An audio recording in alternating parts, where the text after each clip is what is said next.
Okay, so isang makulimlim na umaga ngayong araw ng Huwebes, July 23, 2026. At ngayon ay nandito tayo sa may Ensonville Bridge. At natatanaw natin yung Rafaela Satin Memorial Center. Yan, pinakabagong hospital na tinatayo dito sa may Angeles City.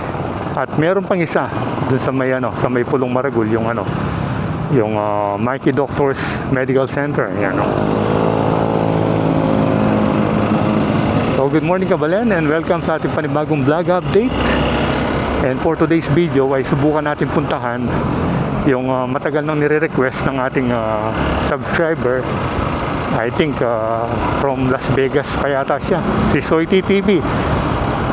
So yan, so kay Mr. Soiti TV, try nating puntahan yung SMDC Housing, I think.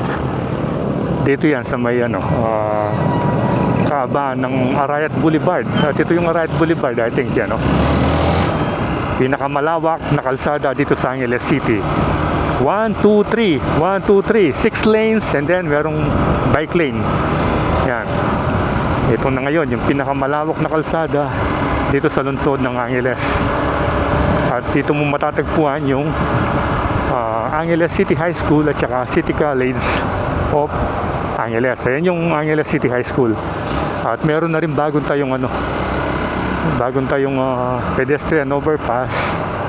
At ito yung City College of Angeles. Santungan ning Kabiasnan. Yan, no? So tingnan nyo kung gaano kalawak, oh.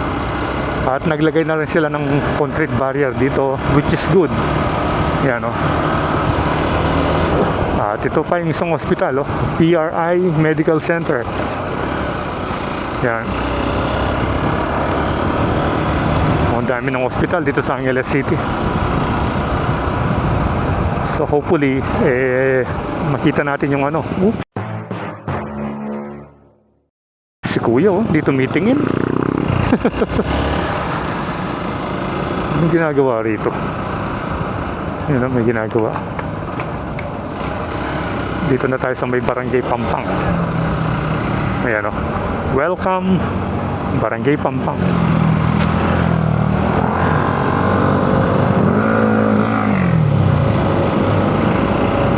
Ang lawak, oh. Dito wala nang barrier dito. Doon kasi populated area, especially nandun yung mga schools. Forest Park Homes. At ito yung legendary Maganda Hotel. Yan, no? Ang ganda niya, oh. Ganda ng kulay. Dito marami ng rito. Marami ng mga subdivision dito.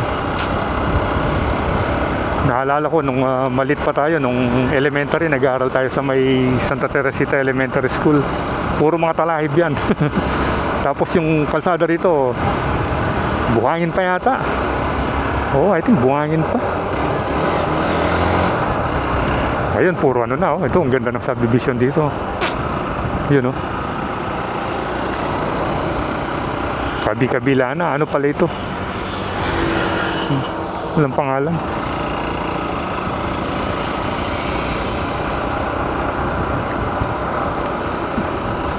Dito meron na rin rito, ano yan, Rock and Bowl.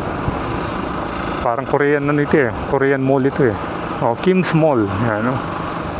Kim's Mall, and then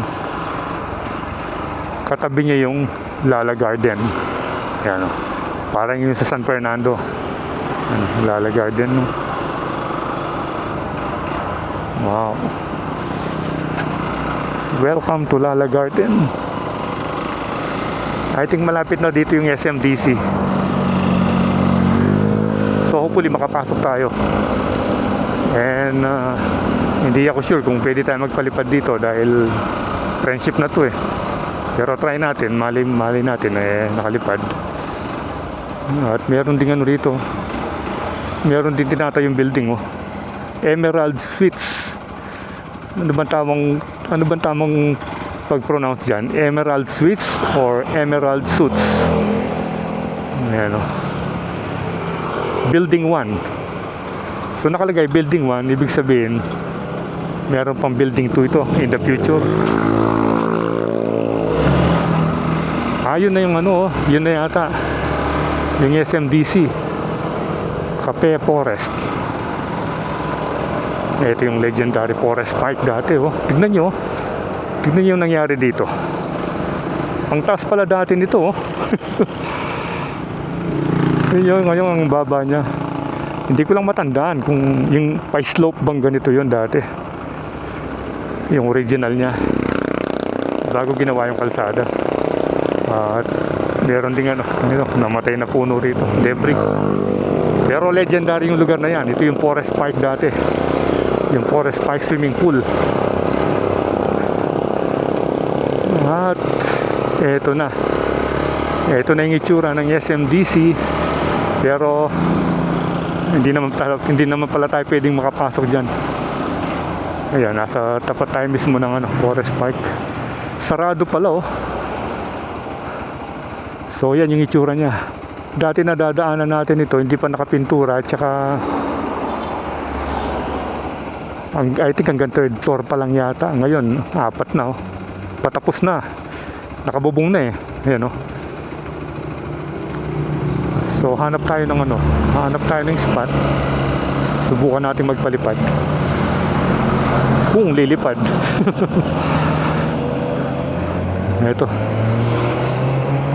Ito yung update ngayon ng Now Residence. I think Barangay Pampang pa to siguro, or di ko alam kung Barangay Pampang o Barangay Kutkut yung sumasakop dito. Kasi after ng Pampang, doon sa may intersection, yung bandang rito, Kutkut na yata yun. Ang laki rin pala, oh.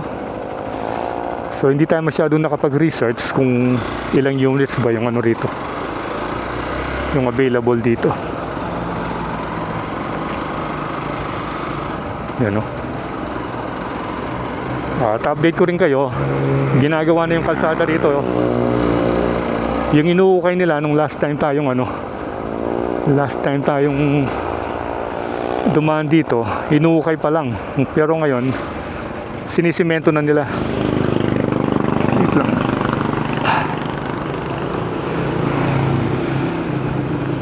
So yun yung sinasabi ko sa inyo.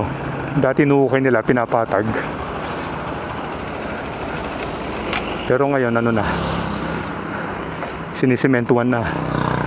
At ito yung mga series of building ng SMDC Now Residences. Meron tayong nakikitang isa pang building dito, doon, and then marami pa doon, no?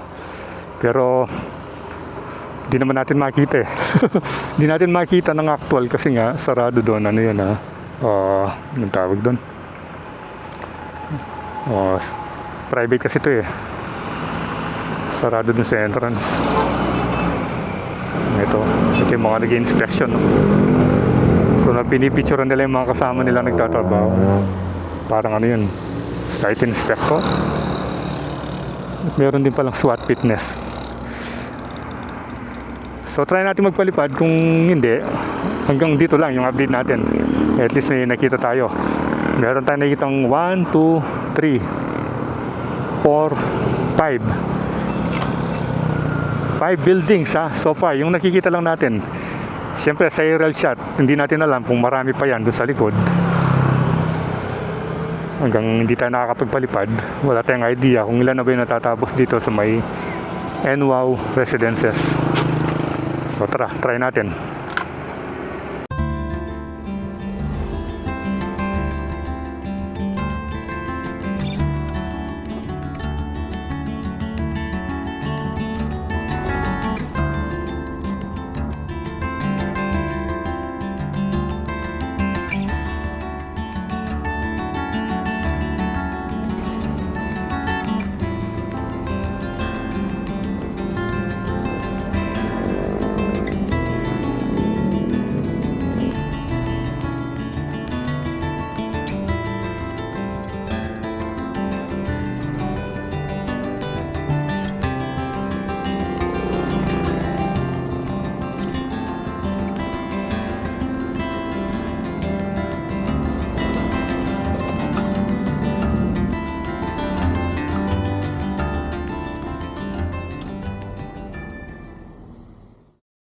Okay, so unfortunately, hindi tayo nakapagpalipad dahil strict talaga.